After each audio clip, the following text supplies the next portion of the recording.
ఆర్టీసీని విధ్వంసం చేసి తెగనమ్మడానికి తెగబడ్డ బీఆర్ఎస్ నాయకులు ఈరోజు ఆర్టీసీ గురించి మాట్లాడుతుంటే నవ్వొస్తుంది. ఇలా కాంగ్రెస్ ప్రభుత్వం అధికారంలోకి వచ్చినాక ముఖ్యమంత్రి గారు రేవంత్ రెడ్డి గారు, పొన్నం ప్రభాకర్ గారు తీసుకున్న చర్యల వల్ల పూర్తి స్థాయిలో ఆర్టీసీని మనం పునరుద్ధరించడమే కాకుండా కొత్త బస్సులే కాదు స్టాఫ్ను పెంచుకోవడంతో పాటు ఆర్టీసీకి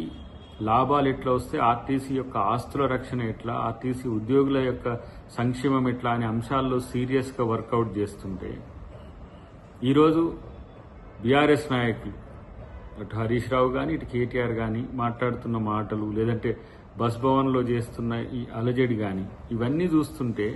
కనీసం వాళ్ళకు సిగ్గు అనిపించకపోతే ఏం చేయాలి? వాళ్ళ ఎమ్మెల్యేలకు ఆర్టీసీ ఆస్తులను ఇచ్చి, వాళ్ళ యొక్క నాయకులకు ఆర్టీసీ